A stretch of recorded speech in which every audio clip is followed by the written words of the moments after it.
Hi all. This photograph was taken yesterday during the third round of the Corus tournament in Wijk aan Zee, the Netherlands.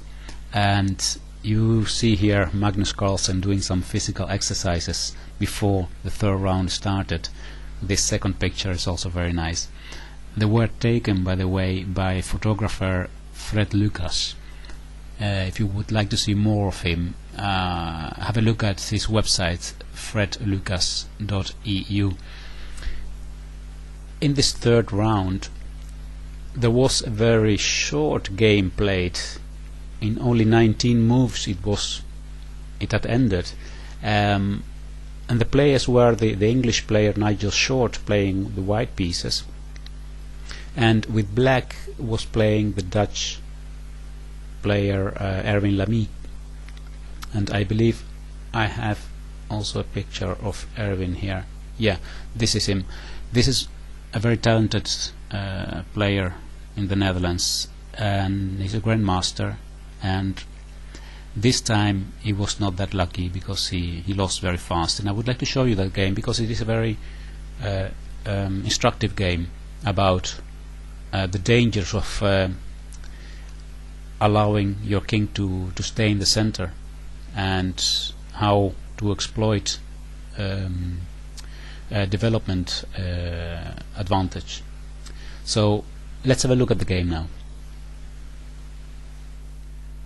So Nigel Short was playing with white pieces, and he opened with e4 here, and Erwin Lamy played e5, and after knight to f3 he played knight to f6. This is what we call the Russian defense, or I believe in English it's also called the Petrov defense, but I'm not sure. But anyway, here in Holland we call it the Russian defense. And many times white takes here on e5, but Nigel Short decided to play something different. He played knight to c3, and after knight to c6 he played bishop to b5. So now it transposes into a kind of Ruy Lopez 4 knights variation, the Ruy Lopez, also known as the Spanish opening.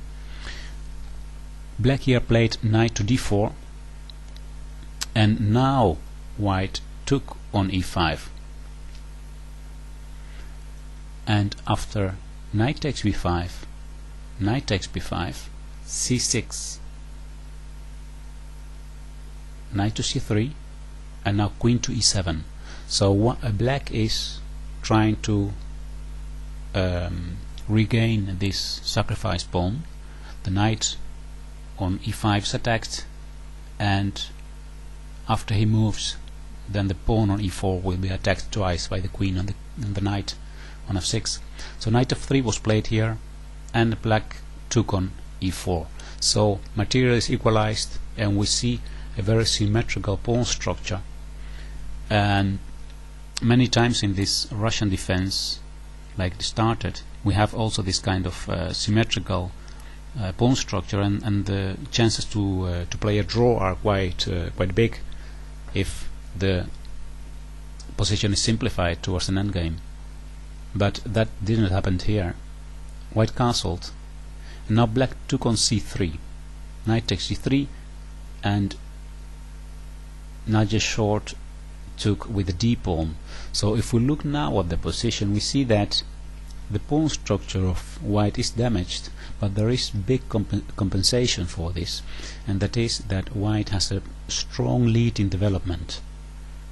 The white pieces can be activated easily, while black still has these ugly looking bishops on c8 and f8, and there is also danger here on the e-file. So a rook on e1 would be terrible. That's the main threat now. So black has something to do something against this. So he played d5 here, and with the idea, of course, is that if white plays rook to e1, then the bishop from c8 can go to e6. Bishop g5 was played now. The queen went to d6, and now rook e1 check. Bishop to e6, and white continues putting more and more pressure on this e-file by playing knight to d4 now, attacking the e6 bishop.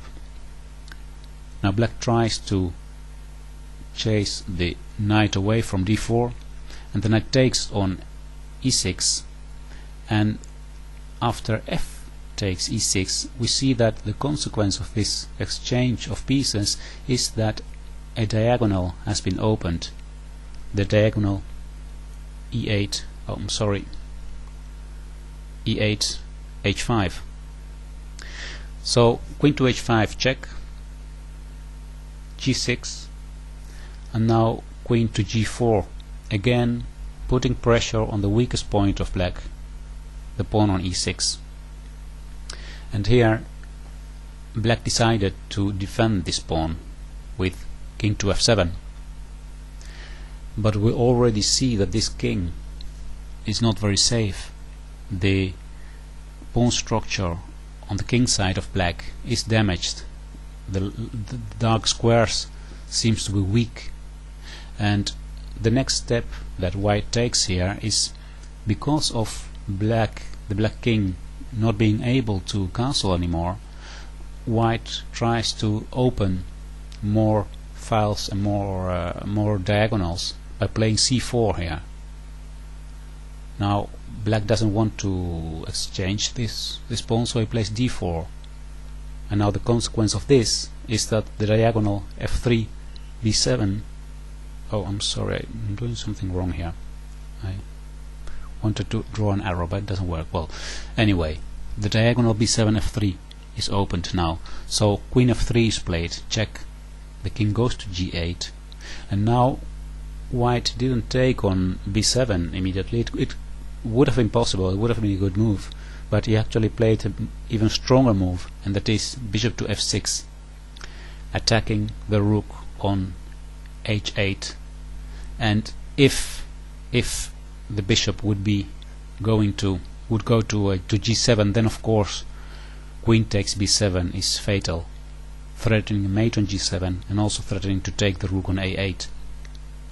So here in this position black resigned.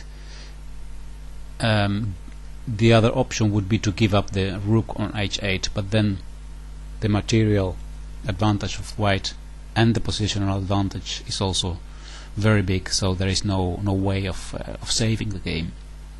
So this is how Nigel Short defeated Erwin Lamy in 19 moves in the third round of the Corus tournament 2009, and within about 2 hours the fourth round will start, so I'll have a look at the internet and follow the games live. Okay, thanks for watching, and leave your comments on YouTube. Goodbye.